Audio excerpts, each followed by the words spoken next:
Bom dia. Obrigada a todos pela participação hoje com a gente no evento. Para quem não me conhece, eu sou a Luciana Gil, eu sou a sócia da área ambiental do Bechara Advogados e conselheira do Conselho Empresarial Jurídico e Estratégico da CRJ. Meu agradecimento especial para a CRJ, que nos deu a oportunidade de promover esse evento, e o meu agradecimento a todos aqui presentes hoje. O tema de discussão vai ser tratar um pouco das novidades de resíduos sólidos, com foco em logística reversa no Rio de Janeiro. A CRJ é sediada no Rio de Janeiro, então a nossa ideia foi realmente trazer um pouquinho das peculiaridades do Estado.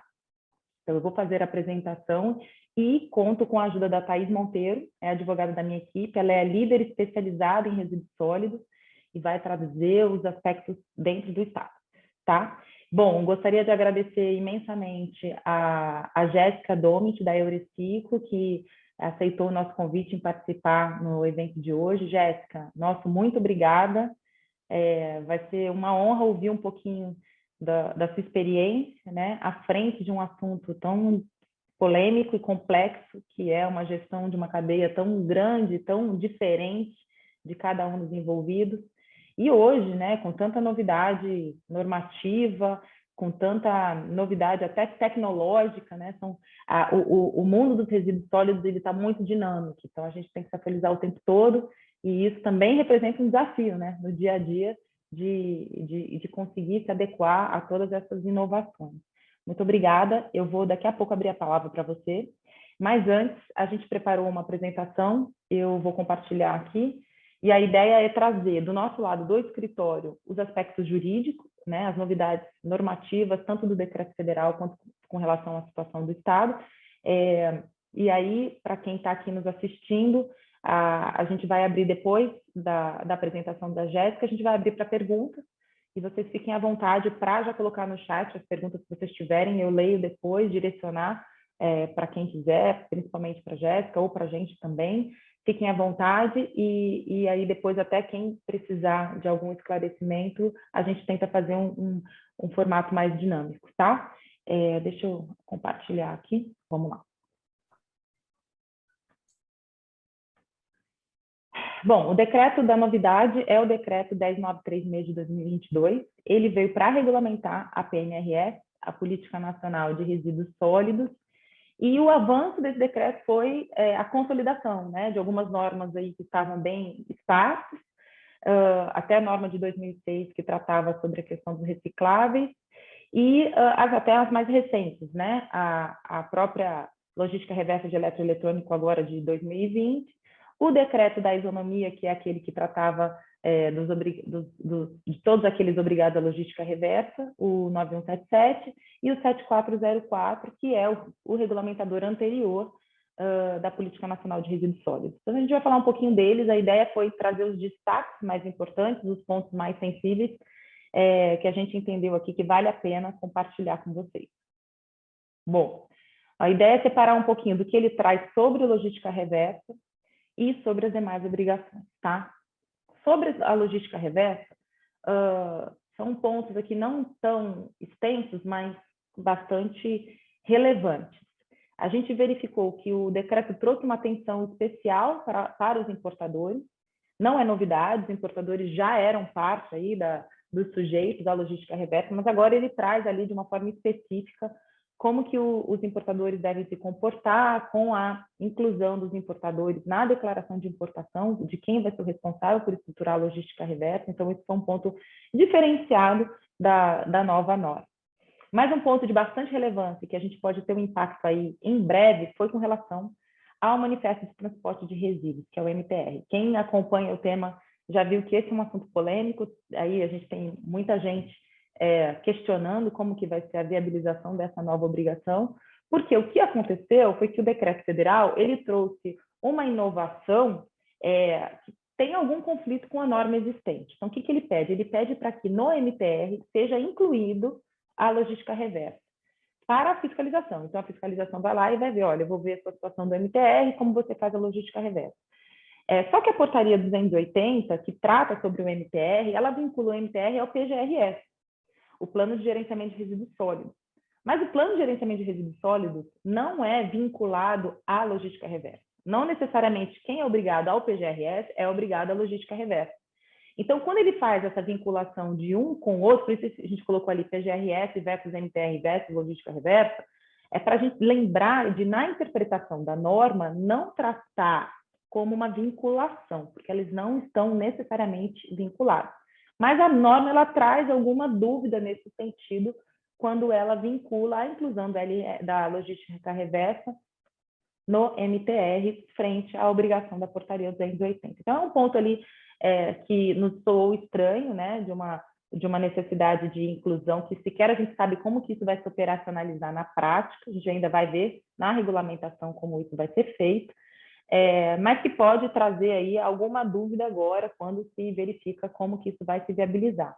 Tá? É um ponto ainda a evoluir, mas que a norma trouxe num formato um pouco dúbio, né? Especialmente considerando que já tem a portaria 280. Então, deveria ter sido tratado de uma forma mais contextualizada com a realidade atual, e isso foi colocado de um jeito meio isolado. Então, a gente tem que ter um pouco de cuidado nessa interpretação, tá? Então, para quem já atua no meio, cuidado quando a gente verificar isso, que não tem uma vinculação direta, apesar da norma deixar essa dúvida no ar, tá? Um outro ponto importante, que até poderia passar batido, mas que não dá para passar, é com relação às cooperativas e às associações de catadores. A norma, ela traz uma obrigação muito bonita do ponto de vista de evolução, mas que, na realidade, a gente vai ter uma dificuldade de operacionalizar também. Por quê? Porque ela pede para que as associações de catadores sejam legalmente formalizadas, constituídas, né? Então, cadastradas, habilitadas e legalmente constituídas. A gente sabe que essa é um setor informal, um mercado informal, muito difícil de conseguir aí formalizar a situação de todas as associações e cooperativas de uma forma geral. Então, isso pode trazer aí uma preocupação dos empreendedores que utilizam em busca dessa legalidade, dessa formalidade, e que na prática vai ser muito difícil a gente conseguir operacionalizar isso, pelo menos de imediato, né? Eu acho que isso vai demandar um tempo de amadurecimento e até, eventualmente, alguma ajuda, algum investimento nesse sentido, para que isso seja efetivamente implementado. Então, é um ponto que a gente chama bastante atenção aqui. E das novidades de instrumentos de logística, do sistema da logística reversa em si, a gente teve uma boa impressão com relação à desburocratização. Alguns critérios, algumas exigências que antes eram previstas, tanto para o acordo setorial quanto para os próprios termos de compromisso e regulamento, eles foram amenizados de uma forma geral. O decreto também tenta equalizar um pouco a questão do que a gente enfrenta hoje, inclusive na área ambiental como um todo, que é os conflitos de competência, né? Então, ele vai lá e fala, olha, deve haver uma prevalência dos instrumentos. Então, se você tem um acordo nacional, ele deve ser observado em âmbito estadual e, consequentemente, em âmbito municipal. Até para evitar sobreposições ou conflitos, né? Divergências de obrigações, o que bagunça muito o nosso dia a dia quando se tem diferentes esferas de atuação tratando do mesmo tema. Então, por exemplo, a gente até trouxe aqui para a gente pensar juntos, a gente tem São Paulo que aumentou a meta. Como é que fica o município? Ele pode aumentar ainda mais a meta? Ele tem que observar essa meta do estado de São Paulo? Então, a ideia aqui do decreto é ele ajudar a uniformizar um pouco mais essa multiplicidade de obrigações que a gente tem em diferentes esferas. E, da mesma forma, ele tratou isso com relação à abrangência geográfica, né? Isso está dentro da mesma ideia. Ele traz em dispositivos diferentes, mas a ideia é a mesma. É compatibilizar as obrigações maiores com as menores. Então, seja em âmbito nacional, seja que tem maior abrangência, para que os menores, em âmbito municipal ou de menor abrangência, consigam compatibilizar isso de uma forma coerente, né? Para que a gente não tenha esse tipo de conflito direto e dúvida de como implementar as obrigações envolvendo logística reversa. Em tese, né, de uma forma geral, como eu falei, na área ambiental, isso acontece o tempo todo, não só para resíduo, em qualquer tipo de obrigação. A gente tem muitos conflitos normativos e que dificulta muito a prática na área ambiental. E aqui a ideia do decreto foi boa, eu não sei se isso vai resolver, a gente vai falar um pouquinho dos desafios, mas minimamente ele trouxe uma orientação nesse sentido.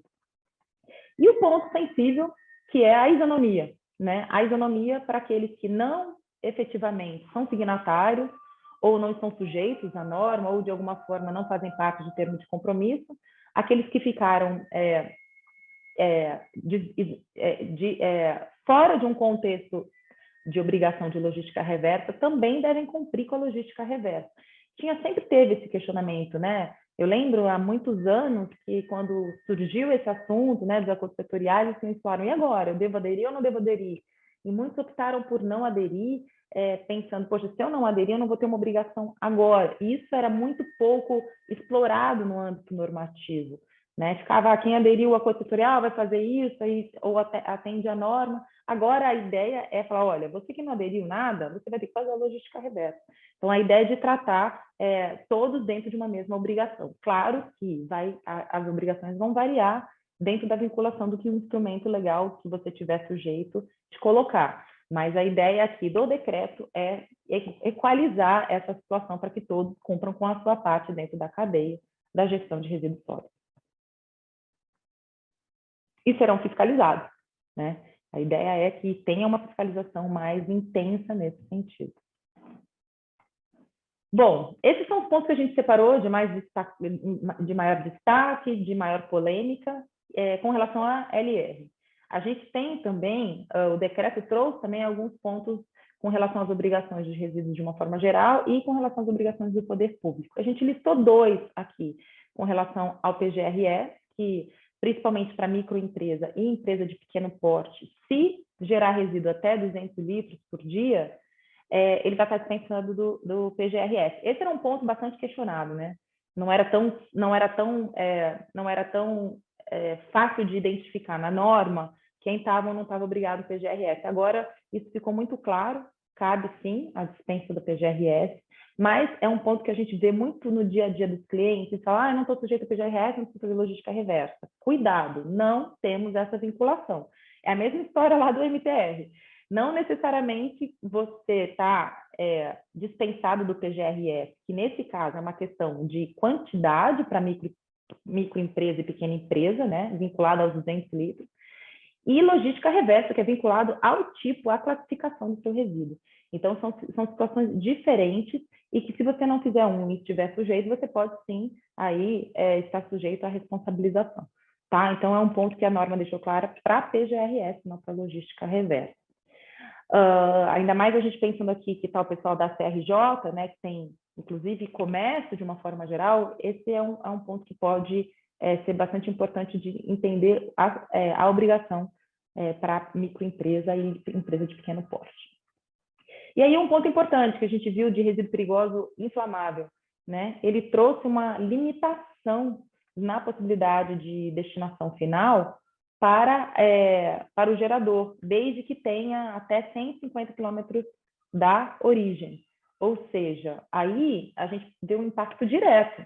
O que pode acontecer é que a gente tenha já contratos em andamento com destinadores em outros locais, com uma distância maior do que essa, e aí é um ponto de alerta de que isso, de certa forma, pode ser questionado, porque a lei agora ela coloca uma limitação.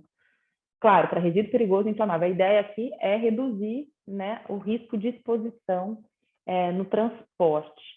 Então, mas assim, eu achei quase uma facada no peito, né, de quem já tem ali os contratos em andamento, os prestadores de serviço, mas isso vai ter que ser revisto dentro da gestão da cadeia como um todo, no caso de resíduos perigosos inflamáveis, tá?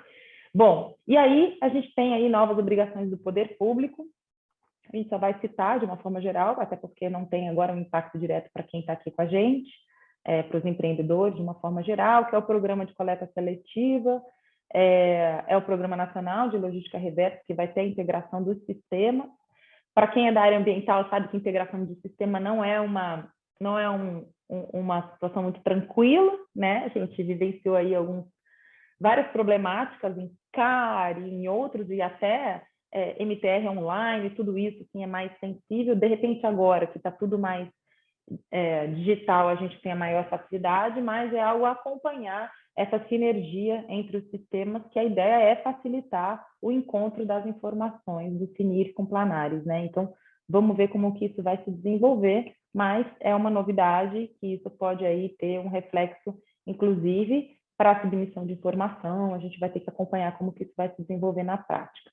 E, por último, a gente brinca aí, fala taxa de lixo, né? Porque a gente teve por muito tempo em alguns locais o pagamento da taxa de lixo, que até é questionável se é taxa ou não é, mas não vou entrar nesse mérito, mas a questão aqui é que o decreto traz, então, a cobrança aos usuários, isso veio dentro do marco de saneamento, da lei de saneamento, e a ideia é garantir a remuneração para a gestão do serviço de limpeza pública, né, urbana. Então, é um início aí de um novo viés de regulamentação focado na remuneração para resíduos sólidos urbanos. Bom, aí assim, esse é o apanhado geral do que a gente identificou nas normas, dos pontos mais sensíveis, polêmicos, e diante disso a gente fez algumas críticas e desafios, né, do que isso representa daqui para frente em âmbito federal. E a gente percebe que, por mais que o decreto tenha ali seus avanços e a consolidação e alguns pontos que foram positivos, o ponto mais sensível, né, o aspecto mais delicado na gestão de resíduos sólidos, sem dúvida nenhuma, é a responsabilidade compartilhada. E a gente entendeu que ele está carente ainda, é uma regulamentação ainda insuficiente para quem vai pagar a conta. A gente sabe que hoje o maior problema da gestão da cadeia como um todo é que ela está sempre sobrecarregada no empreendedor, no gerador, no fabricante, naquele que tem a maior condição econômica forte. Então, no final do dia, essa balança ela nunca é muito bem equilibrada. E as normas elas não conseguem chegar nesse ponto, seja por uma questão política, seja por uma questão de inviabilidade prática. Fato é que ainda não temos isso muito bem definido, então continua essa insegurança com relação ao responsável final. Porque quando ela prevê a responsabilidade compartilhada entre todos os agentes envolvidos na cadeia, ela prevê essa responsabilidade na execução do serviço. Mas na responsabilidade do passivo, de quem vai pagar a conta, de quem vai ser o exposto, quem vai ser o autuado, ela não traz isso, ela coloca todo mundo no mesmo pacote, e na prática a gente sabe que tanto o Ministério Público, quanto os órgãos ambientais, quanto os órgãos fiscalizadores de uma forma geral, ele vai no final naquele que vai ter maiores condições de cumprir com aquela penalidade, com aquela imposição. Então, a gente vê que a norma ela não consegue chegar nesse ponto, e isso é um ponto de muita fragilidade, porque a gente está sempre com o risco associado muito alto na cadeia como um todo, e com uma dificuldade de rastreabilidade, uma dificuldade de controle. Então, essa é a nossa maior crítica, e ela sempre vem, cada vez que chega uma nova norma, a gente busca alguma resposta, algum direcionamento para isso, e ele não aparece, né? E aí mantém-se, então, a insegurança jurídica, seja pela questão da dificuldade em delimitar a obrigação de cada um do ponto de vista de responsabilidade, seja pela questão dos conflitos das normas e das obrigações, como a gente já pontuou anteriormente. Aí a gente traz dois pontos, tanto o conflito de competência normativa, que foi o que a gente falou, apesar da norma tentar trazer alguma organização, a gente ainda vai conviver com esse problema, ela não resolve esse problema, a gente vai ter sempre que lidar com uma obrigação diferente de outra, considerando as diferentes esferas e diferentes situações do país como um todo, né? Então, a gente tem o problema do conflito de competência normativa, o que desencadeia também uma dificuldade de fiscalização, seja pela questão das diferentes obrigações, seja pelo que a própria norma trouxe aí, por exemplo, com relação à MTR.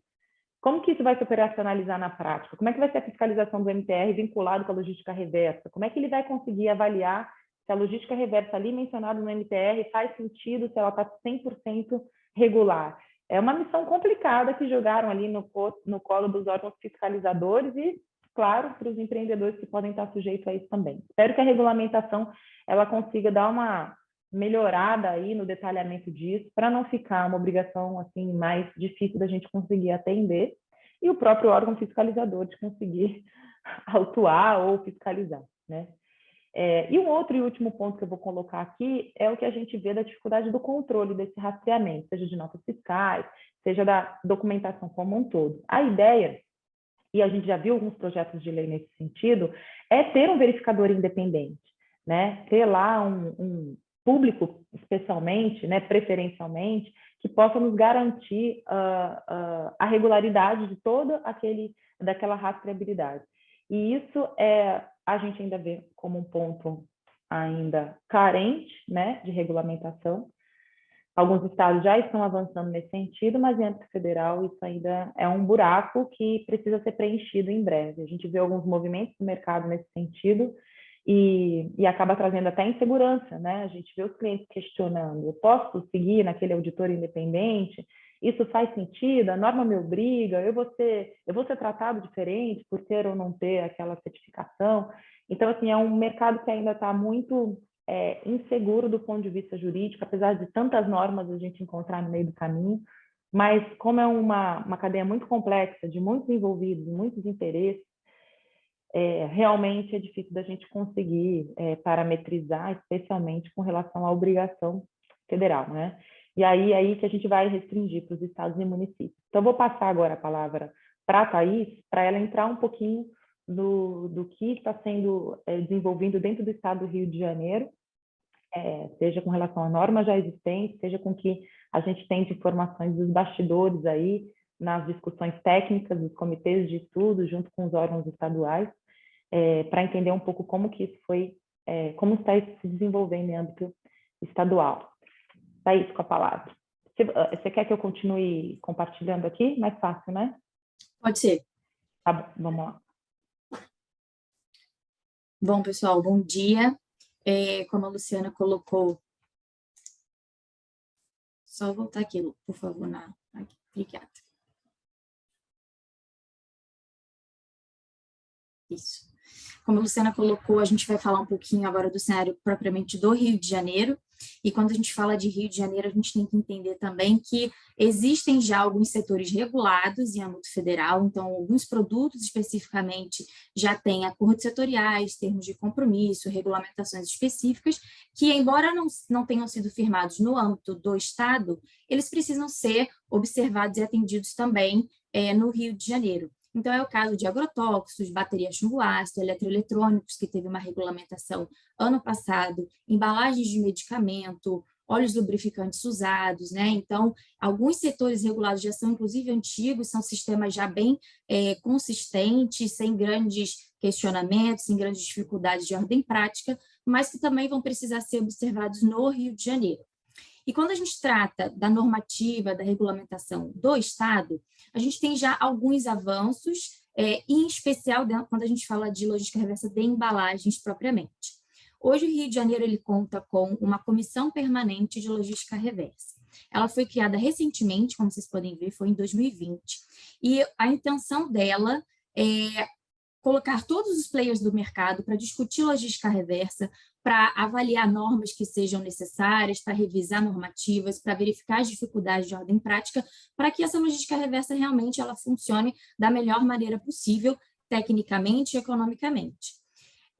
Quem criou essa comissão ela é presidida pela Secretaria de Meio Ambiente, pela SEAS, mas hoje a gente tem participação de vários setores. A gente tem inúmeras associações, a gente tem a própria Reciclo, nós, enquanto jurídico, a princípio o Bichara era o único escritório de advocacia que fazia parte da comissão, e o próprio Ministério Público faz parte dessa comissão. Então, a gente tem algumas reuniões periódicas para discutir qual que é o cenário do Rio, quais são os avanços que a gente precisa, quais são as dificuldades que a gente está enfrentando, justamente para ser um local de debate e de fomento dessas discussões. O Rio de Janeiro já contava, desde 2018, com o termo de compromisso de embalagem plástica de óleos lubrificantes. Já existe, né, no âmbito federal, uma regulamentação específica, um acordo setorial sobre isso, mas houve aí uma reprodução para o âmbito estadual. Recentemente, na semana passada, foi firmado um acordo setorial específico para a logística reversa de bateria chumbo-ácido, com SEAS, INEA, o IBER, e, por enquanto, o SEAS está providenciando reuniões com o próprio IBER para poder trabalhar em cima de um plano de trabalho, né? Então, a gente tem, isso que saiu do forno agora, está quente, esse acordo setorial novíssimo que foi assinado, e a tendência, como a gente vai falar, inclusive, mais lá na frente, é que novos acordos, novos termos de compromisso sejam firmados com determinados setores, justamente para setorizar essa logística, né?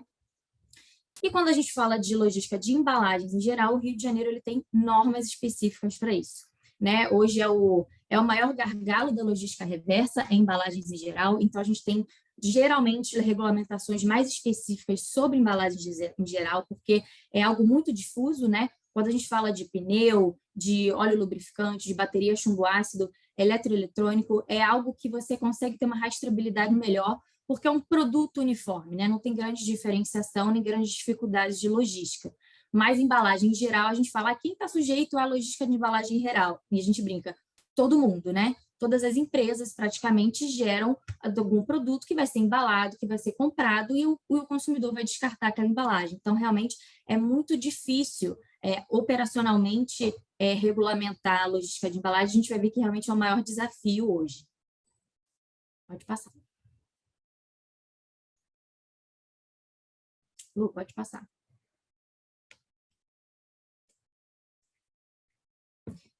E quem está sujeito à logística reversa hoje no Rio de Janeiro? Bom, a gente tem a lei estadual de 2018, 8151, que trata sobre esse assunto, e a resolução CEAS 13 de 2019.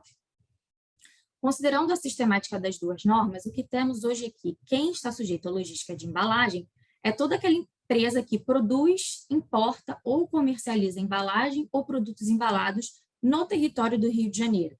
Então, via de regra, todo mundo, né? Fabricou embalagem, fabricou produto com embalagem, colocou no mercado, você está sujeito à logística no Rio. Ah, mas a minha empresa ela não está no Rio de Janeiro, a minha fábrica é em São Paulo. O que importa para fins de logística é onde você coloca o seu produto, quem está comprando o seu produto, né? Onde está sendo comprado. E é justamente por isso que a regra é o seu produto, a sua embalagem está sendo consumida no Rio, é isso que importa para a logística. Não importa se a sua fábrica está no Rio de Janeiro ou em outro estado. Isso é um ponto polêmico, né? Um dos pontos polêmicos de logística, que todo o mercado acaba questionando, porque uma mesma empresa acaba precisando fazer logística reversa para vários estados, mas o que importa no fim do dia é onde ele vai ser colocado, e, portanto, o estado precisa fazer essa gestão e esse recolhimento dos produtos e das embalagens.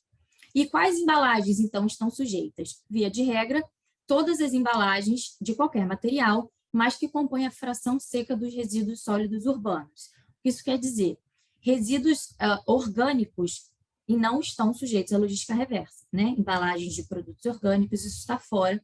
E determinados produtos perigosos ou que têm alguma regulamentação muito específica, que é o caso de produtos agrotóxicos, óleo lubrificante e medicamento, que hoje o medicamento tem uma regulamentação recente, de 2020, está sendo implementada, então ela tem uma especificidade que tem uma regra própria. Mas, via de regra, toda fração seca de resíduo sólido urbano, portanto, consumo doméstico daquele produto, daquela embalagem, podendo ser primária, secundária ou terciária.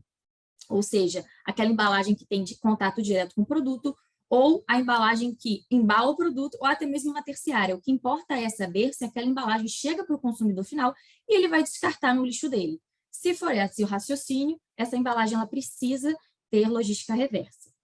E qual que é a meta estipulada hoje no Rio de Janeiro? O Rio hoje ele adota a meta do Acordo Federal.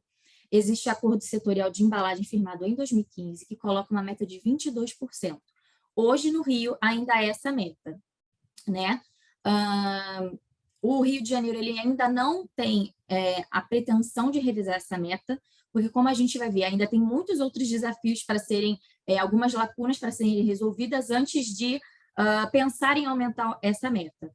Como a Luciana falou, São Paulo, inclusive, teve uma decisão de diretoria desse ano, começou a avaliar agora em janeiro, que resolveu aumentar a meta de embalagem. Isso foi um ponto de muita polêmica, tem sido, porque embora tenha sido 0,5%, faz diferença quando a gente olha para o quantitativo total.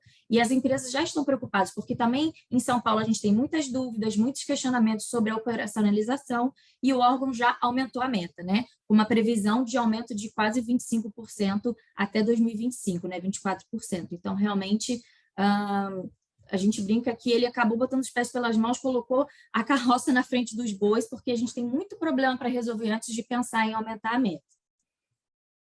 E ali a gente fez só um pequeno destaque, que a gente tem uma regulamentação hoje de embalagem de aço, que tem uma meta um pouquinho maior, que é de 28%, então é sempre bom ficar atento a isso. E aqui a gente entra talvez no ponto mais polêmico, que eu já vi aqui que pipocou uma pergunta justamente sobre sacolinha plástica, que é o ponto de divergência, de conflito, de discussão e de dor de cabeça da própria Secretaria de Meio Ambiente, que a gente tem bastante troca com eles, e eles têm ciência de que isso é um ponto conflituoso na norma e que precisa realmente ser adequado e melhor esclarecido. Bom, o que as normas colocam hoje dentro do Rio de Janeiro? A Lei Estadual de 2018 e a Resolução 6, que falam de logística propriamente, ela coloca dois cenários, né? Distribuidores e comerciantes. E ela fala, bom, se o distribuidor ou comerciante ele não tem estabelecimento comercial, né, um estabelecimento físico com acesso ao consumidor, então se ele faz só e-commerce, venda à distância, a norma ela é omissa em relação à obrigação, ela só diz que tem que se adequar. E aí a gente questiona o que é se adequar. A norma ela não traz essa exemplificação. Ela traz um outro cenário. Se o distribuidor ou comerciante ele tem um modelo de negócio que, ok, ele tem um estabelecimento comercial, mas ele não produz, ele não vende nada, nenhum produto ou embalagem que chega para o consumidor final, ele também não precisaria fazer logística reversa, mas ele precisa se articular com a cadeia, especialmente com pequenos e médios varejistas, para auxiliar a estruturar uma logística reversa. Então, ele precisa ajudar, por exemplo, a colocar pontos de entrega voluntária para que, eventualmente, um outro comerciante ou distribuidor que tem esse acesso ao consumidor consiga facilitar o retorno dessas embalagens. E quando a gente fala, então, de um estabelecimento ou distribuidor que tem estabelecimento físico e tem acesso ao consumidor para produtos e embalagens. Bom, hoje na legislação, o distribuidor, na verdade, ele não tem uma obrigação expressa do que ele precisa fazer. A gente sabe que na Política Nacional de Resíduo Distribuidor, ele tem aquela obrigação compartilhada, mas entra justamente naquela nossa discussão que a Luciana colocou que, ok, em tese é compartilhada, mas na prática nada recai sobre ele ainda, né? Não tem uma obrigação específica, a princípio o distribuidor, ele, hoje no Rio, ele não tem que fazer nada, né? É difícil até a gente falar isso, mas né, juridicamente falando, não tem uma previsão expressa do que ele precisa fazer. O comércio, bom, como a gente colocou ali, foram feitas essas diferenciações, né, de com estabelecimento, com acesso, mas fato é que nesse meio tempo, em 2019 também, veio uma modificação da lei da sacolinha plástica, que é justamente essa 84373, que trouxe uma previsão expressa de que o comerciante, o estabelecimento comercial, ele precisa declarar a quantidade de sacolas plásticas que ele coloca no mercado. E isso a gente vai ver um pouquinho mais à frente, ele precisa fazer isso por meio de dois instrumentos específicos que existem hoje no Rio. Então, realmente, abriu essa obrigação acessória, e aí bagunçou um pouco, né? Uma norma periférica trouxe uma obrigação, as normas hoje ainda não se conversam, mas fato é que, na prática, tem sido exigido, sim, esse ato declaratório de embalagem, como a gente vai falar, e o plano de metas e investimento para o comerciante. Pode passar. Que é justamente o que a gente vai tratar agora. Bom, partindo de toda essa premissa, na prática, o que precisa ser feito no Rio de Janeiro?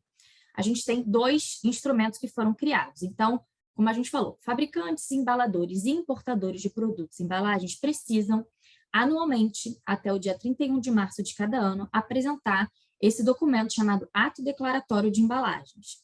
Esse documento ele é disponibilizado no intralink do INEA, da CEAS, na verdade, e cada um precisa entrar, acessar e gerar as suas informações, né? Precisa colocar o quantitativo de embalagem que ele coloca no mercado do Rio de Janeiro e o percentual do quanto ele encaminha isso para recicladores.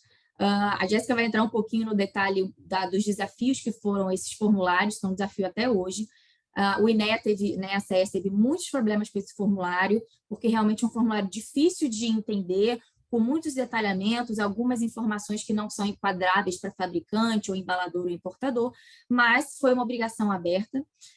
O primeiro prazo tinha sido para o ano base de 2019, foi prorrogado, foi necessário apresentar em abril do ano passado e em maio do ano passado o ano base de 2020, né? Ou seja, reportar as informações dos anos anteriores. Deu muito problema, a gente vai falar um pouquinho mais à frente de quais são os desafios daqui para frente, mas isso já estava valendo, começou a valer, por conta da pandemia prorrogou esse prazo, mas ele está valendo já na prática. Para esse ato declaratório de embalagem, como a gente falou, distribuidor não precisa apresentar, hoje não tem essa exigência e ela está expressa na norma. Não, aí vem o polêmica, né? A própria norma que fala da DE, ela exclui a princípio o comerciante, diz que não precisaria apresentar. Mas ela mesma, no finalzinho dela, traz dizendo que são comerciantes sem acesso ao consumidor e por conta também dessa exigência das sacolinhas, na prática, esse ADE acaba sendo exigido, sim, de comerciante que coloca produto, embalagem com acesso para o consumidor final. Então, o comerciante também precisa fazer esse ato declaratório de embalagem. Como a gente falou, ela não se aplica para embalagem de agrotóxico, óleo lubrificante e medicamento, que tem suas próprias regras.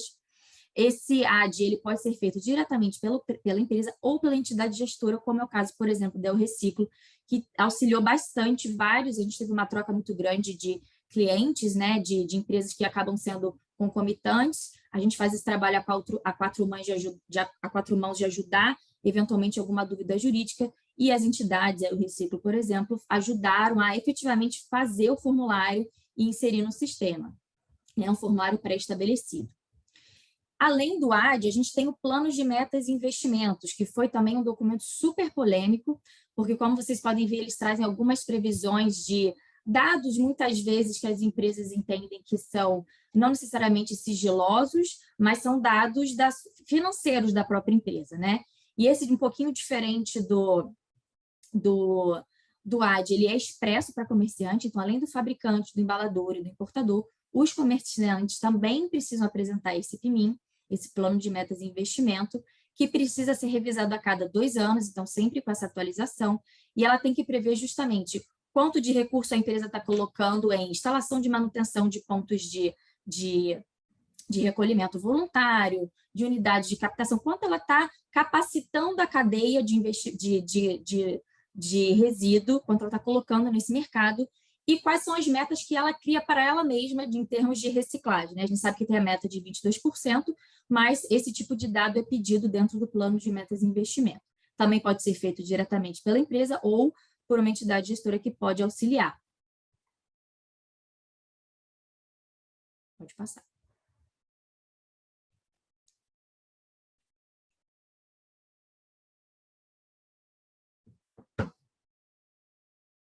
E a gente trata um pouco aqui dos desafios, né, que a gente tem dentro do Rio de Janeiro e das tendências e perspectivas daqui para frente quando a gente fala de logística reversa. A gente vê que tem uma movimentação muito grande justamente para regulamentar essa questão de embalagem, como vocês viram, tem muitas lacunas, tem muitos conflitos, são normas esparsas que muitas vezes não se conversam e que, na prática, o que acontece é o que o órgão orienta e não necessariamente o que está previsto na norma. Então, hoje a gente tem, dentro de perspectiva, né, uma fiscalização que é algo já da regra de responsabilização ambiental, o SEAS, o INEA, verificando qualquer tipo de irregularidade com logística, o que a norma determina expressamente é que tem que ser comunicado à Polícia Ambiental e ao Ministério Público do Estado, né? Então, isso aqui é um ponto que a gente sempre traz para chamar muita atenção, porque além da própria fiscalização do INEA, de aplicar uma multa, embargar a empresa, pode ter um desdobramento na esfera criminal ou civil. Não é pouco comum, pelo contrário, é muito comum o envolvimento do Ministério Público. Ainda no Rio de Janeiro, a gente não tem nenhum processo investigativo, nenhuma atuação mais punitiva do MP, mas o Ministério Público, como a gente falou, ele faz parte da Comissão de Logística, então ele está por dentro do que acontece, de quais são as discussões, mas a gente vê que em outros estados, por exemplo, Mato Grosso do Sul, o próprio São Paulo tem inúmeros inquéritos, né, que foram instaurados, ações civis públicas, tudo isso exigindo o cumprimento e cobrando a cobrança da logística reversa. Então, é uma tendência, é possível que isso aconteça, então a gente deixa sempre alerta para que para que as empresas vejam que realmente assim não é algo, se eu não cumprir a logística reversa não acontece nada comigo. Não, pode acontecer muita coisa, inclusive. Sanção administrativa, como a gente falou, o INEA ele pode aplicar multas e fiscalizar. O que a gente vê é que isso ainda está em construção, porque como a própria secretaria, o próprio órgão ambiental, ele ainda também se capacita hoje para entender como funciona a logística reversa, a intenção dele nesse primeiro momento não é ser tão punitivo, mas nada impede que isso aconteça ou que no segundo momento, com o sistema mais estruturado, o órgão passe a autuar. A gente viu isso no Mato Grosso do Sul. Mato Grosso do Sul publicou ano passado diversos editais chamando, intimando, abrindo prazo para justificar, para cumprir, e aí ele bateu o martelo ano passado e falou, acabou, quem cumpriu, cumpriu, quem não cumpriu, está aqui a advertência, você vai ser autuado. Então, a gente vê que os órgãos eles estão com essa tendência de não ser tão coercitivos no primeiro momento, mas, sem dúvida nenhuma, isso pode chegar. Qual que é a perspectiva também quando a gente fala de embalagem? O INEA e a SEAS, sabendo desse conflito normativo e que é realmente complexo, a complexa questão de logística de embalagem, ele pretende publicar um manual. Tá? Então, é isso que isso está no radar, no nosso radar também. Provavelmente isso vai sair em breve, vai sair um manual. Isso também é uma tendência. No Mato Grosso do Sul já tem um manual explicando quem está sujeito, quem não está, qual é o caso do distribuidor, do comerciante, quais embalagens estão dentro ou estão fora. Então, é para facilitar realmente, consolidar tudo que está na norma num manual. Nós aqui do escritório, inclusive, ano passado, a gente publicou um e-book também, consolidando um pouquinho todo esse histórico, a legislação, o cenário atual de logística reversa. Tudo é muito dinâmico, então a gente tem até que atualizar já o nosso e-book, mas a gente também se preocupou com isso, de trazer um manual para o setor empresarial, também a gente pode disponibilizar, porque a gente sabe que é muita obrigação, é muita coisa junto.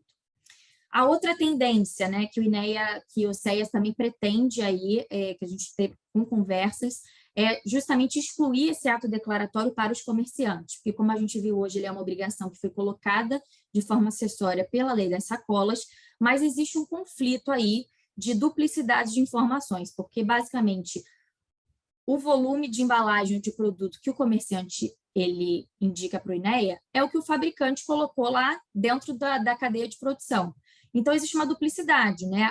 O produto, a embalagem não é do comerciante, é do fabricante. Então, o fabricante, em tese, ele já declarou aquela quantidade de produto e embalagem que foi colocada no mercado. Não teria necessidade do comerciante replicar esse mesmo dado. Então, é uma tendência, é uma vontade do INEA também de deixar isso claro e excluir o AD para os comerciantes.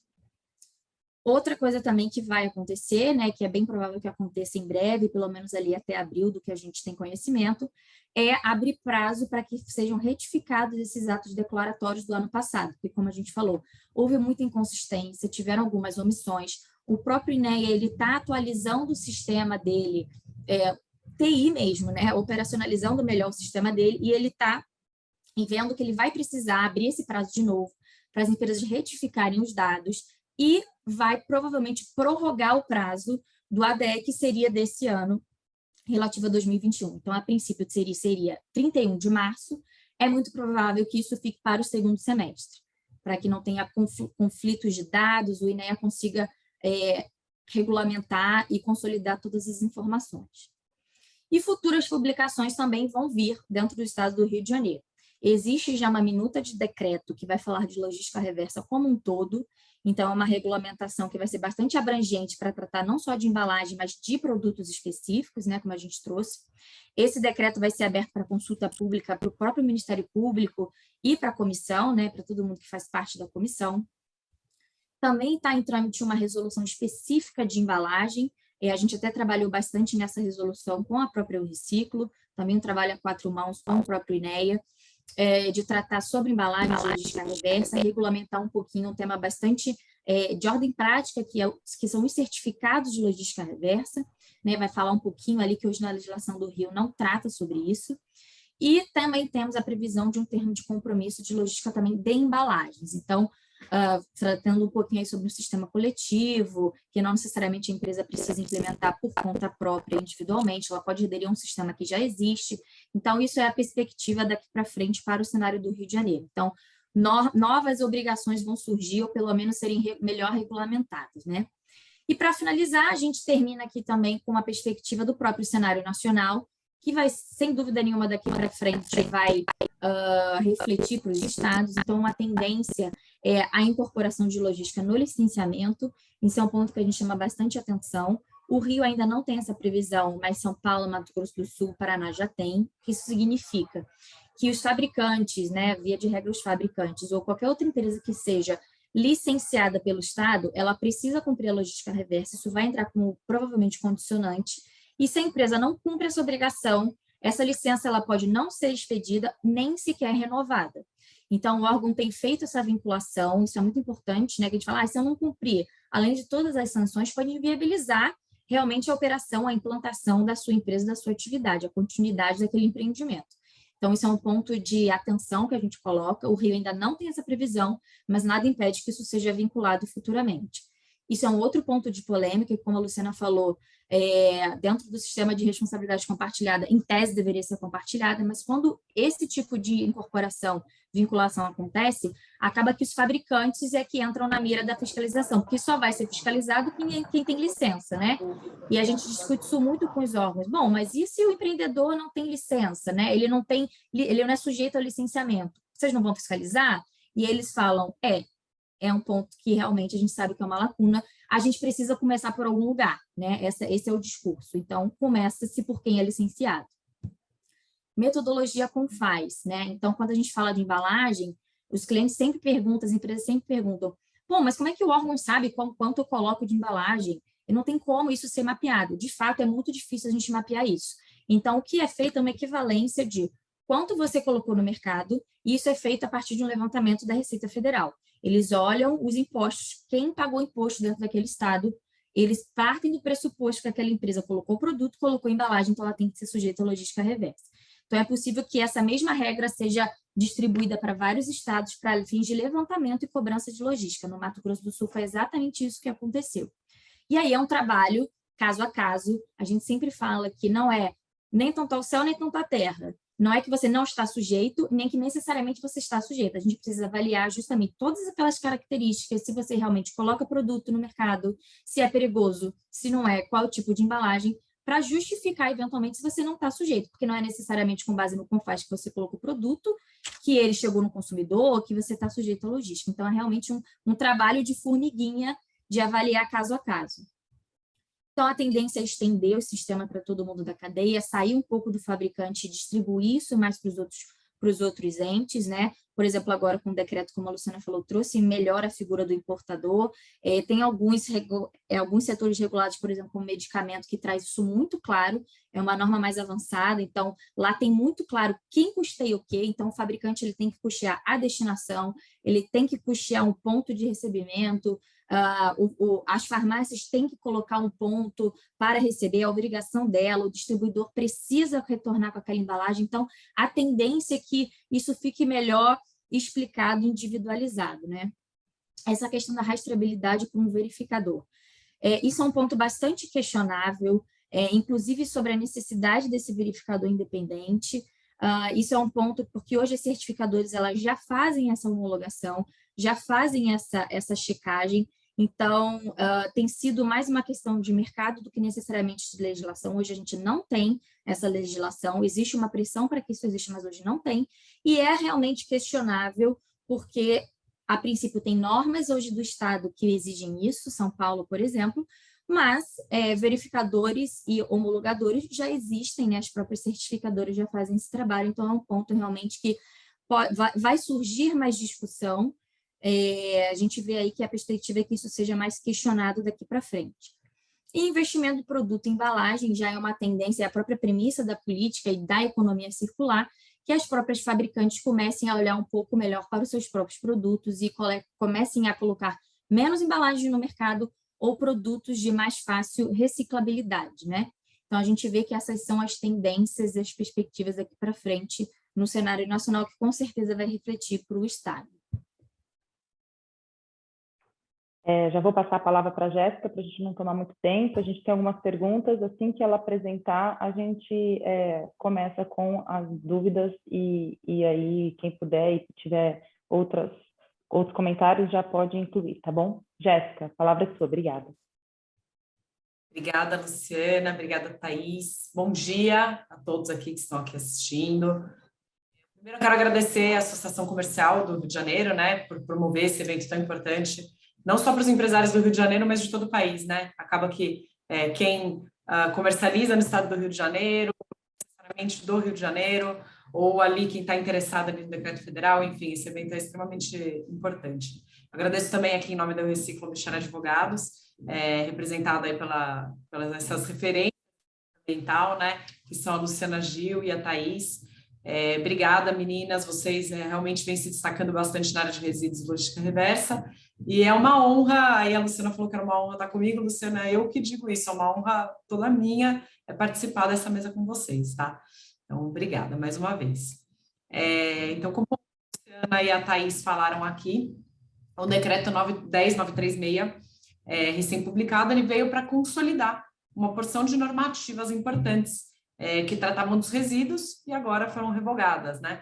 E como a Luciana citou, eu acho que merece destaque aqui falar um pouquinho dos decretos 7404, que regulamentava a logística reversa, a PNRS, né? E o 9177 de 2017, que trouxe a isonomia. Mas além de consolidar, esse novo decreto, né, o 10936, ele traz alterações importantes para o tema. Eu entendo aqui que, além dos pontos já trazidos pela Luciana e pela Thaís, vale ressaltar que esse novo decreto ele traz isonomia não só para os acordos setoriais, como o 7404 falava, né, que antecedeu, mas ele também traz isonomia para os termos de compromisso firmados em âmbito nacional. Ou seja, a regra de isonomia, ela vale também para termos de compromisso. Vale citar, então, né, por isso que eu estou reforçando, porque com essa alteração, os termos de compromisso já firmados com o Ministério do Meio Ambiente, como, por exemplo, o termo de compromisso de aço e alumínio, eles passam a valer também, as metas deles passam a valer também para os não signatários. Então, acho que é uma alteração super importante. Então, por exemplo, a meta do alumínio, que tem um termo de compromisso firmado em 2020, né, que é o programa Cada Lata Conta, firmado pela Abralatas e Abal, ele traz ali uma meta de manutenção da média nacional de 95% de reciclagem.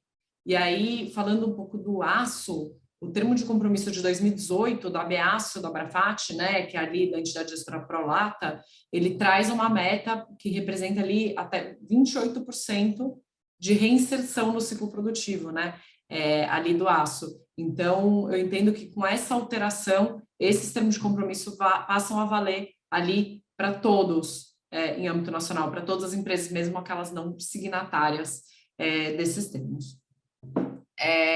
Então, acho que vale também trazer, né, que esse decreto 10936, ele traz ali os instrumentos de logística reversa, o acordo setorial, o regulamento e termo de compromisso, né? E é interessante, acho que vale pontuar aqui, que o único desses instrumentos, desses três, que não precisa de consulta pública, é o termo de compromisso, tá? Então, ainda com relação ao termo de compromisso, ele, muito embora ali sujeito à isonomia, ele não precisa de consulta pública. Então, acho que vale pontuar isso também, aí para todos ali interessados nessa cadeia, né? E eu queria comentar aqui também mais um ponto, que também, ainda nesse contexto dos instrumentos de logística reversa, a gente teve uma simplificação do processo de implementação da logística reversa. Por quê? Porque enquanto a 7404, que antecedeu aí, que regulamentava, que era a mais forte ali, né, que regulamentava a PNRS, ela falava que a logística reversa ela seria implementada por decreto. Esse decreto 10936, ele menciona apenas regulamento. Então, ele diversifica as formas de proposição ali de logística reversa pelo governo, né? Então, o governo pode propor outros formatos ali que não só decreto, para regular a logística reversa. Tá? Lembrando aqui que a gente, né, o Reciclo, a gente é bem focado, né, em logística reversa de embalagens, então vou trazer um pouco mais esse ponto aí da logística reversa, queria trazer esses realces, né? Bom, e aí foi comentado aqui, né, sobre a prevalência dos instrumentos, né, pela Luciana, e eu acho que é legal a gente destacar aqui que na Política Nacional de Resíduos Sólidos, o artigo, o parágrafo 2º do artigo 34, ele traz que as normas de menor abrangência geográfica, elas podem ampliar, mas não abrandar as medidas de acordo setorial ou termo de compromisso com maior abrangência. Então, o que que ele traz? Mas ele não fala nada de regulamento, tá? Que é mais um instrumento. Então, ele fala assim, que se a gente tem um acordo ou um termo de compromisso que traga ali, por exemplo, os 28%, né, do aço nacional, a gente não pode ter nada, nenhum termo de compromisso ou nenhum instrumento que traga menos que isso. A gente está falando do âmbito federal, né? No estadual ou municipal, a gente não pode trazer nada que traga menos que essa meta, né? Uma meta inferior. Então, é sempre permanecer igual ou ampliar as metas ou demais disposições, nunca abrandar, tá? E eu queria comentar mais um ponto aqui desse novo decreto 10936, sobre as cooperativas e associações de catadores, né? Então, nesse caso, uma informação ali, uma alteração ali que está bem discreta nesse decreto é que as cooperativas e as associações de catadores, elas deixam de ser obrigatoriamente priorizadas nos sistemas de logística reversa. Essa prioridade, ela continua existindo para a coleta seletiva, tá? Esse é o, se não me engano, artigo 14, parágrafo 3º, mas no sistema de logística reversa é uma possibilidade da participação das cooperativas e associações de catadores, tá? Enfim, o decreto ele não trouxe inovação com relação aos instrumentos econômicos, eu acho que vale a pena citar esse ponto, mas, por outro lado, a gente já viu aí recentemente o secretário do Ministério do Meio Ambiente, né, de Qualidade Ambiental, o André França, e o próprio ministro, né, Joaquim Leite, eles já mencionaram que está por vir uma regulamentação dos certificados de reciclagem. Então, 2 eventos aí super recentes no último mês que já citam a construção de uma regulamentação.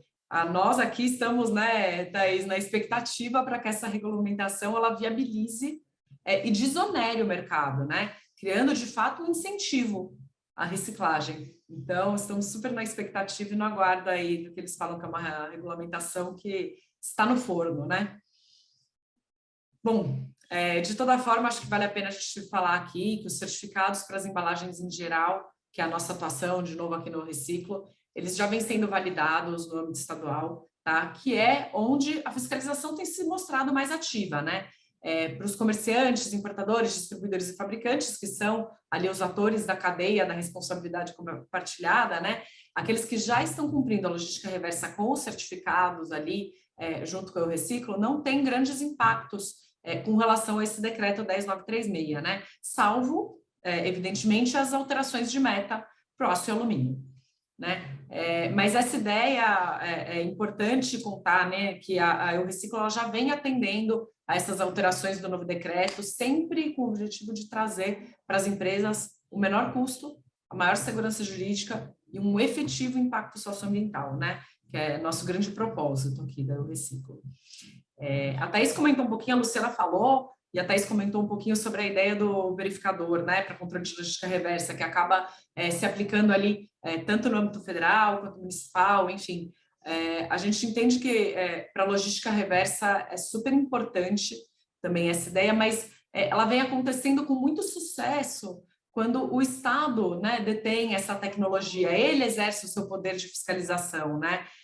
De fato, vem se discutindo um pouco sobre isso. Aí o Reciclo já trabalha ali como certificadora, como uma central depositária há muitos anos nesse sentido, garantindo ali a não duplicidade de notas fiscais, né? E o que a gente vê o setor de embalagens, ele é muito grande, né? É um mercado muito grande. Basicamente, todo mundo tem embalagem, né? Ele não é um setor tão específico, então ele congrega diversos setores ali. Então, embalagens tem muita gente, de fato, e o legal, e muitos sistemas ali, né, que vem tratando desse assunto. Então, quando a gente coloca isso na mão do fiscalizador ali, vem funcionando muito bem, né, essa verificação ali de duplicidade dessas notas fiscais. Agora, indo um pouquinho para a regulamentação do Rio de Janeiro, né, que é outro ponto que a Thaís entrou um pouquinho mais, aprofundou, aliás, bastante, parabéns, Thaís. Ela foi muito bem resumida ali pela Thaís, e muito embora o Estado, né, essa regulamentação do Rio, coloca o Estado do Rio na vanguarda com relação à regulamentação de logística reversa. Por quê? Por que na vanguarda, né? Porque os primeiros estados, de fato, a regulamentar, a trazer regulamentação específica de logística reversa de embalagens foram os estados de São Paulo e do Rio de Janeiro, né? O estado de São Paulo veio ali com um ato da Secretaria em 2015, que foi regulado pelo órgão ambiental em 2018, a decisão de diretoria da CETESB, ali de meados de 2018, e já a legislação do Rio, ela vem no finalzinho de 2018, né? Se não me engano, novembro de 2018. Mas mesmo estando nessa vanguarda, ela ainda gera algumas dúvidas aqui, como já foi citado, né? Então, acho que vale a pena a gente tratar sempre desse assunto. Nós do Reciclo, o que a gente faz, né? Como a Thais falou, nós orientamos ali, muito ali em parceria, muitas vezes com o Bichara, né? Nós orientamos as empresas no preenchimento do ADE e PMI. Tá? A gente fez até manual, um vídeo tutorial para explicar como funciona esse preenchimento. Por quê? Porque o ponto é que esse preenchimento, ele ainda é individualizado por empresa. Tá? Então, o Estado ainda não viabilizou um reporte coletivo pelas empresas, como acontece em outros estados, né? Como vem acontecendo no Paraná, São Paulo, Mato Grosso do Sul, que trabalha muito com esses sistemas e prioriza até esses sistemas coletivos, né? No Rio de Janeiro tem essa questão sistêmica, né? Então, de fato, de ter essa individualização. Então, o que a gente faz é auxiliar, dando as informações necessárias ali, e as instruções conforme o nosso alcance, né, de como preencher esses documentos, né, tanto o ADE, né, o ato declaratório de embalagens, quanto o PMI, que é o Plano de Metas e Investimentos. A gente sentiu aqui muita dificuldade para as empresas, né, o preenchimento desses documentos, né?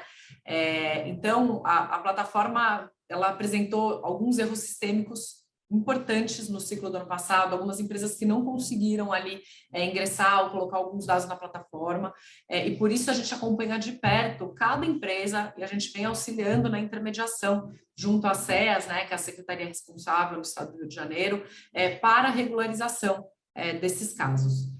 A gente já fez diversas solicitações formais, tá? Inclusive ali junto à Comissão Permanente de Logística Reversa, que a gente também faz parte ali junto com o Bichara Advogados, para viabilizar esse reporte coletivo.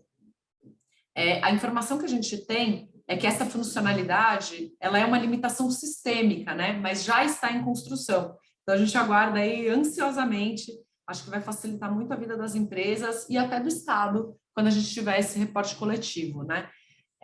Então, mas vale contar aqui também que o que a gente faz a gente também envia um relatório coletivo nos prazos ali determinados pelo Estado, né, que é todo 31 de março, a gente envia por e-mail o relatório coletivo, sem prejuízo das comprovações individualizadas, que é o demandado pelo Estado, tá? É o exigido pelo Estado, mas a gente vem enviando também para demonstrar para o órgão, né, tanto para o SES quanto para o INEA, órgão ambiental, o tamanho e a representatividade do Reciclo e do Instituto Rever, que é a entidade parceira nossa, né?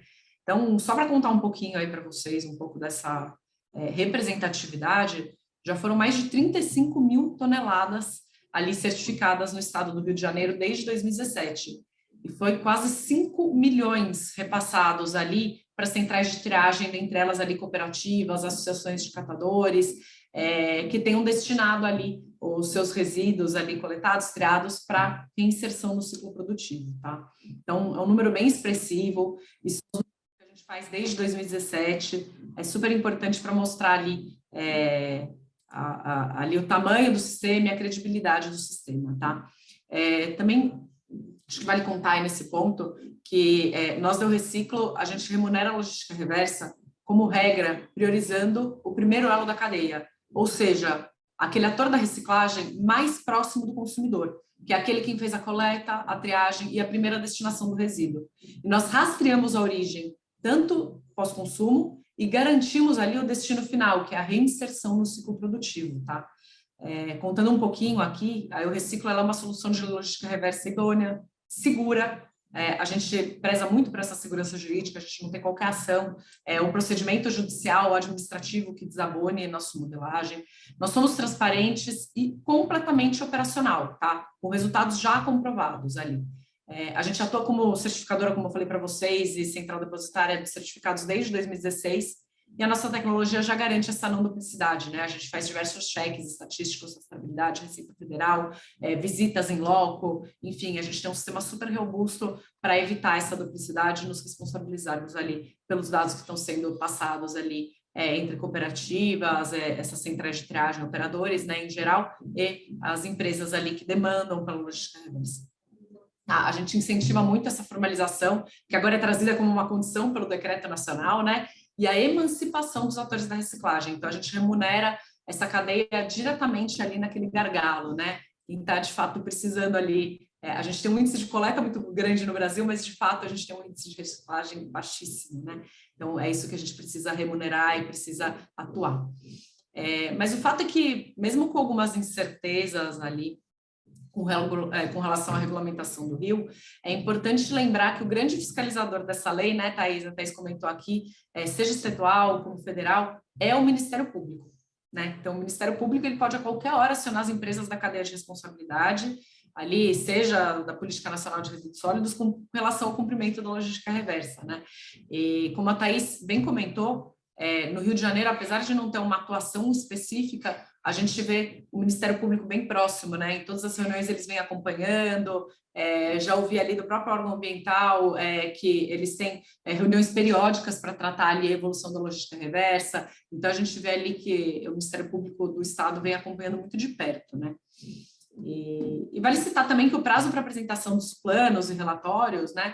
Ainda, muito embora a gente tenha uma previsão, né, Thaís, de prorrogação desses prazos, esse prazo permanece formalmente como 31/3, já é o mês que vem, né? Dia 31 do mês que vem. E enquanto não tem uma prorrogação formal dessa empresa, desses prazos, a gente já fala que as empresas já podem iniciar e já podem começar a sua regularização do Estado, né? Lembrando que a gente ajuda ali a viabilizar esse cumprimento. Gente, eu falei bastante aqui, eu não sei se eu estourei meu tempo, até peço desculpa se eu tiver feito isso, mas eu imagino que tem perguntas aí, eu sei que a própria Thaís já tem algumas, né? E se tiver perguntas do público aí, a gente fica super à disposição para responder. Obrigada, Jéssica. Eu tenho várias também. Ao longo da sua explicação, já fiz isso e aquilo, mas eu não vou fazer todas as minhas, não, porque senão eu tiro aqui a oportunidade do pessoal, que tem bastante. Eu vou só fazer um comentário do que você falou, né? Que até foi um gancho do que a Thaís colocou. Hoje o INEA, ele se coloca numa posição ainda um pouco inerte, né? Olha, está em construção, a gente não sabe como fazer para fiscalizar, porque tem muita coisa mal definida, então a gente não vai fazer nada. Mas basta o Ministério Público, né? Dar um passo, mandar um ofício, instaurar qualquer procedimento que a coisa muda completamente de figura. Então, é uma situação que a gente coloca hoje, amanhã tudo pode mudar. Então, a gente tem que estar muito atento nesse movimento, até para se prevenir, até recomendar aos clientes, né, a adotar medidas aí que possam ter algum resguardo, alguma proteção e minimizar. A gente tem aí as experiências de Mato Grosso do Sul, especialmente, agora em São Paulo, com inquérito empresa, isso gerando até um certo passivo, uma contingência, né, para a empresa. Então, é uma contingência imensurável, mas é um inquérito aí, compelindo, ameaçando.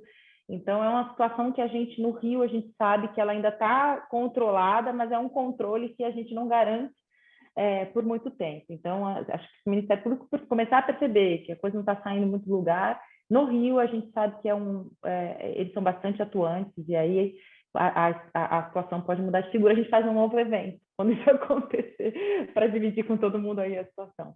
Mas, bom, vamos às perguntas. Eu vou passar agora uma pergunta para a Thaís, e depois eu volto a você, Jéssica. Thaís, vou começar pela última aqui, que é da Cristina, e ela está perguntando qual que é o prazo do termo de compromisso de embalagem. Bom, não foi assinado ainda, né? Então, acho que não tem prazo, mas o que você tem ouvido aí dos bastidores? E como é que isso fica nesse período, né? Com relação às obrigações de PNID, da declaração. Explica um pouquinho para a Cristina e para quem mais tiver a mesma dúvida, por favor.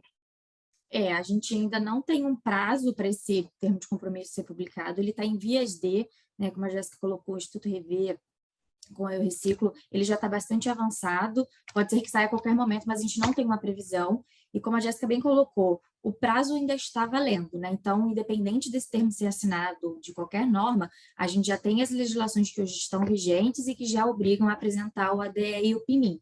Como ela colocou, 31 de março, se não prorrogar, fica valendo esse prazo, então, que já é praticamente amanhã, que a gente já sabe que tem muita informação, é um pouquinho complexo de consolidar tudo, então a gente recomenda que as empresas elas já comecem a olhar com bastante cuidado para essas informações, porque dia 31 de março, a princípio, é o prazo. E ver aqui que, né, se tem alguma perspectiva do INEA deixar de exigir o PIMIM para os fabricantes de forma individual, preenchimento de forma individual. Como a Jéssica colocou, a intenção justamente desse termo de compromisso até mesmo é viabilizar o sistema coletivo, né? Então, poderia ter esse auxílio, sim, de não ser só individual, mas coletivizar as informações, mas, por enquanto, como ela colocou, cada empresa precisa preencher o seu formulário e colocar e endereçar isso para o INEA. Mas, sem dúvida, é uma perspectiva que isso possa ser feito de forma coletiva, né?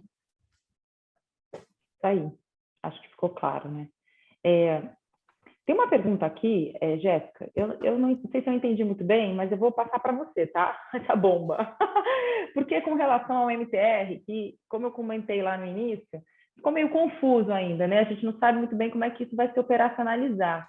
E a pergunta é exatamente nesse ponto, eu acho que a gente não tem essa resposta, mas queria ouvir um pouco de o que você tem recebido dos clientes de demanda nesse sentido, de dúvida, que é uma pergunta da Gabriela Prado, com relação ao MTR para essas coletas, que ela fala de OLUC, que deve ser de óleo lubrificante, né?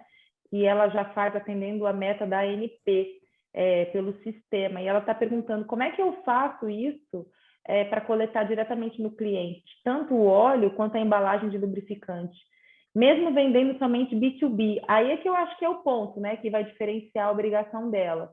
Eu não sei se você tem uma ideia melhor de qual que é a sua perspectiva do MTR nesse sentido. Fica à vontade para tentar arredondar essa bola aí. Obrigada, Luciana. Eu não tenho uma grande experiência ali especificamente para o lubrificante, tá? O que a gente tem visto com relação ao MTR é o seguinte: na verdade, o MTR ele já já está funcional, né? Mas ele ainda não tem a parte de resíduos não controlados, né? Quando a gente está falando ali no resíduo de origem controlada, aparentemente tudo que a gente sabe é que está super ok, assim. Mas os resíduos de origem não controlada, aqueles que saem da mão, de fato, saem do controle do fabricante, do distribuidor, enfim, ele já ainda não está pronto, tá? E ainda tem um prazo até de integração no CNIR, né, para 180 dias, né, pelo decreto, enfim. O que a gente tem visto é o seguinte, com relação, assim, a cooperativas, quando a gente está falando em cooperativa, a gente está falando dos operadores ali, os que estão, de fato, no dia a dia das embalagens, do resíduo sólido, eles ainda não têm, tá, o MTR. A nota fiscal acaba sendo o documento de rastreabilidade mais robusto. O que a gente vem fazendo ali, como eu reciclo, já integrando o MTR como uma das formas de checagem, tá, da rastreabilidade. Mas não é em todos os casos que a gente consegue ainda por uma questão operacional dos próprios operadores, né? Nem todos ainda conseguem, e o próprio CNIR ainda não tem esse módulo pronto, né? Então, a gente ainda está aguardando e está se adequando, mas a gente ainda entende que a nota fiscal é ali o documento mais robusto para a logística reversa de embalagens. Com relação ao LUC, eu vou pedir desculpas aqui a Gabriela Parado, eu realmente não tenho esse conhecimento tão profundo, tá? Para óleo lubrificante. Mas, enfim, um pouco mais, se quiser, agora, até puxando esse deixar aqui nosso contato. Sim, até puxando esse gancho, Gabriela, acho que vale a pena, de repente, conversar depois com a Jéssica de forma mais direcionada e verificar até em quais estados vocês estão, né? Qual é o tipo de adesão que vocês já têm. Acho que tudo isso... A resposta, quando envolve resíduos sólidos, ela depende de uma série de informações aí para a gente cruzar e saber o que está efetivamente valendo. Mas a gente vai deixar aqui o contato da Jéssica, o nosso também, e podemos depois conversar. Agora, puxando esse gancho, Jéssica, sobre catadores, as associações das cooperativas e tal, o que você acha, hein? Com essa nova obrigação da gente ter que formalizar esse mercado informal, como é que isso, na prática, o mercado está olhando, né? Qual que é a preocupação deles? Confesso que eu fiquei assim, por ser para a gente ter tanta dificuldade, né? A gente tem dificuldade já dentro do mercado informal, sendo como ele é, né? Essa virada de chave é uma obrigação um pouco drástica demais, né? O que você acha disso? O que você tem percebido? Luciana, o que a gente percebeu? Acho que a experiência do Mato Grosso do Sul conta muito para a gente, tá? Era um estado, assim, com muito pouco, de fato, oferta ali, muito pouco separação, né, reciclagem, então ia praticamente tudo para aterros e lixões, tá? E, de fato, em muito pouco tempo, quando passou a se exigir as notas fiscais, e ter uma remuneração acessória, que é muito o que a gente fala, né? Quando a gente passa a remunerar adicionalmente, né, esses atores, passa a valer a pena, inclusive, a emissão de nota fiscal, né? Que não valia a pena antes, porque a gente tinha uma questão social muito grande, né? Era feito isso por sobrevivência. Quando a gente remunera essa cadeia, poxa, vale a pena reciclar. Começam a aparecer outros atores, aqueles atores ali que estavam informais começam a se formalizar. Nós mesmos, até outros programas, auxiliamos muito nessa condução, tá? Até porque, assim, quando a gente coloca isso, passa a ser interesse da empresa e dos sistemas, é que esses operadores emitem essa nota fiscal. Então, a gente faz todo um auxílio ali para a estruturação desses atores. Então, atores ali que não emitiam nota fiscal antes passaram a emitir, eles já tinham coleta, já tinham reciclagem, mas ainda no mercado informal. Então, essa experiência do Mato Grosso do Sul foi bem positiva, tá? E mostrou para a gente que é possível. E a gente fala até que, assim, é uma legalização do mercado, né?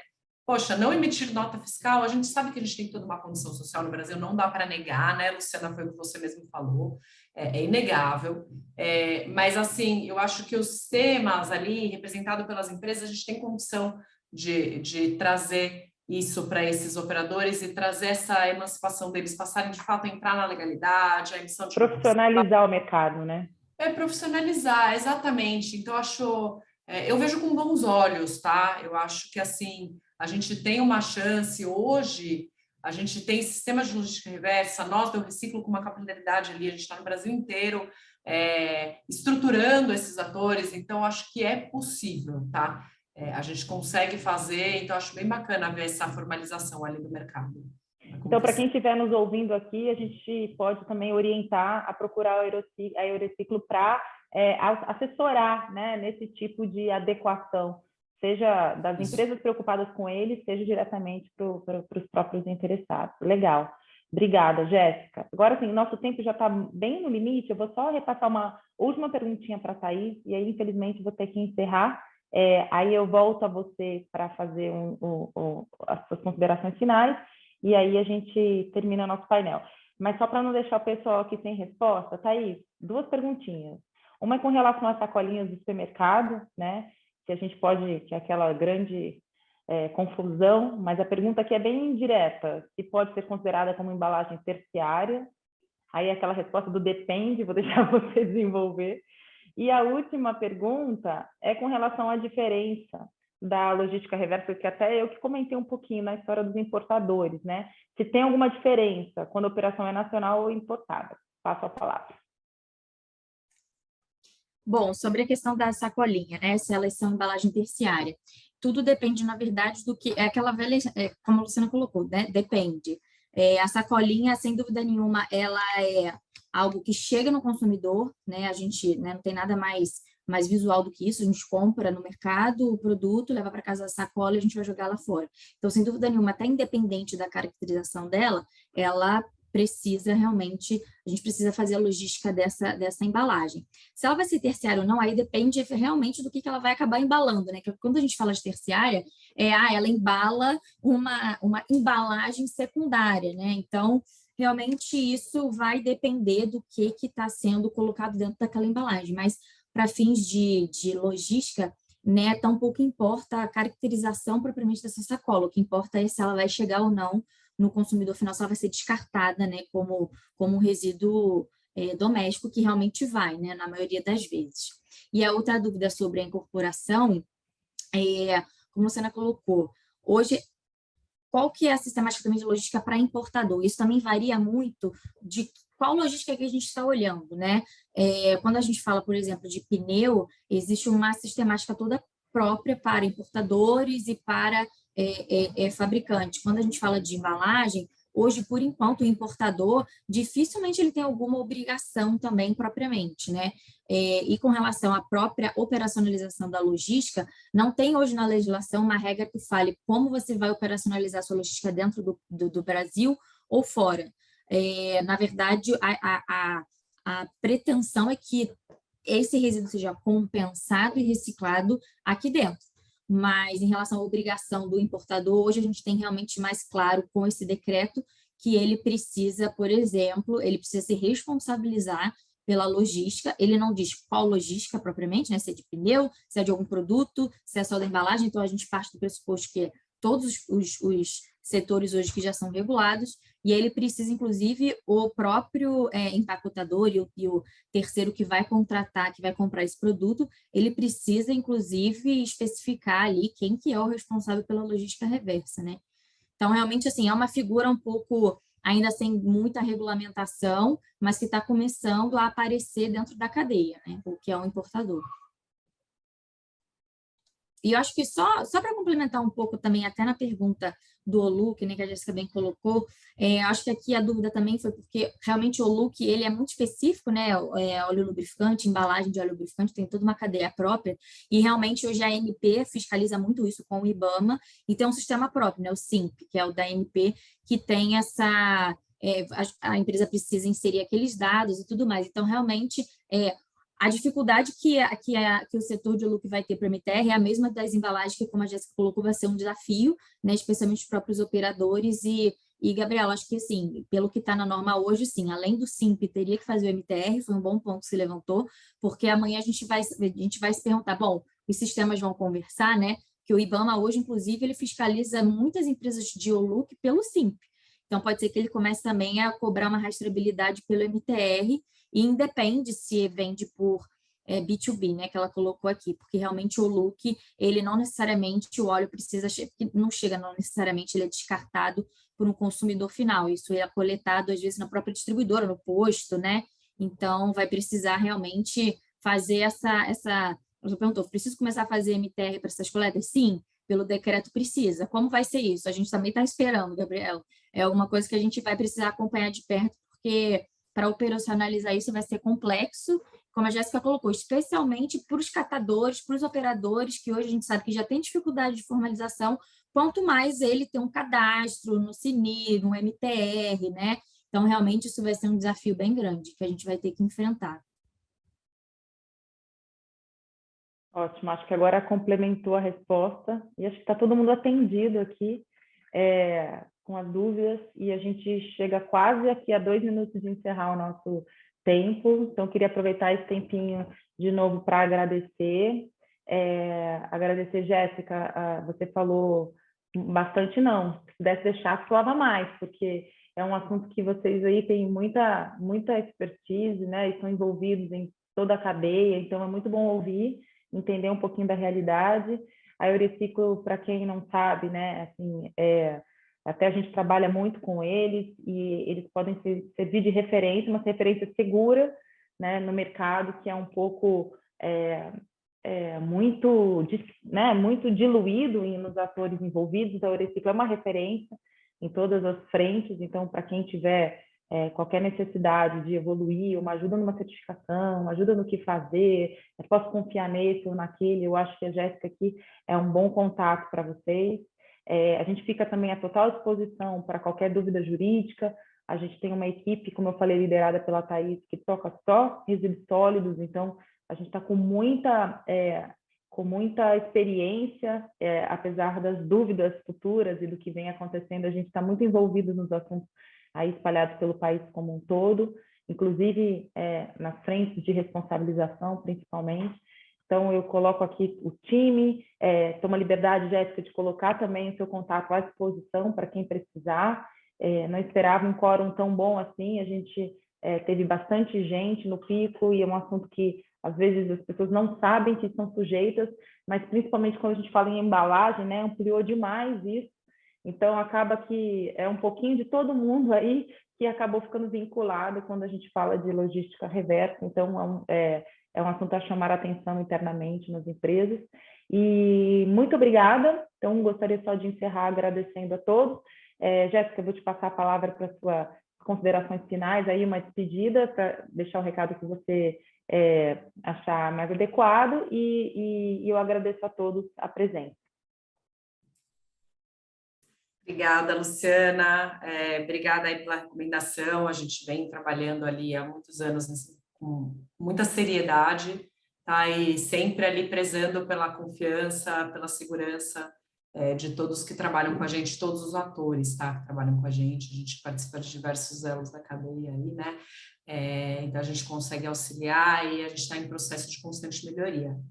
E aí eu queria também falar, assim, realmente, a gente é um apaixonado aqui pelo tema, a gente cada vez vai se especializando mais, né, vendo coisas diferentes, então daria para falar aqui dias e dias a fio, assim, a gente falando sobre reversa de embalagens. Mas eu quero agradecer vocês ali, a Thaís, especialista em resíduos sólidos, é muito bom ver o escritório com essa especialidade, mostrando ali seu conhecimento de forma isenta, de forma séria, isso é muito bacana, assim, então é um prazer acompanhar, como eu já falei, é um prazer estar com vocês, tá? Acompanhar aí vários passos dessa jornada aí pelos resíduos, né, com vocês. Então, obrigada e parabéns aí pelo trabalho que vocês vêm conduzindo. Obrigada a todos aí que nos assistiram, que confiam no nosso trabalho, a gente está sempre à disposição aqui para auxiliar, enfim, o que vocês precisarem com relação a esse tema. Obrigada, Jéssica. Thaís, se você puder encerrar, obrigada. Também fazer um agradecimento final, como a Jéssica colocou, é um setor que está ganhando muita visibilidade, né? Resíduo é a bola da vez, sem dúvida, quando a gente fala de economia circular, quando a gente fala de ESG, não tem como fugir, né, de resíduo, e sem dúvida é uma tendência, é necessário. A gente vê que ainda tem muito gargalo, muito assunto, muita dúvida, mas a gente está aqui justamente para orientar esse trabalho a quatro mãos, o jurídico, o técnico, as empresas, é sempre muito importante, porque cada um tem uma troca, né, tem uma experiência, tem uma informação, então, sem dúvida, é um assunto que está sendo construído com os próprios órgãos, o próprio Ministério Público, os órgãos se capacitando, então, sem dúvida, é o momento da gente tirar as dúvidas, né, trocar informação, e a gente se coloca também à disposição da associação, né, dos associados, né, todas as empresas que precisarem de qualquer dúvida, qualquer esclarecimento, a gente está 100% disponível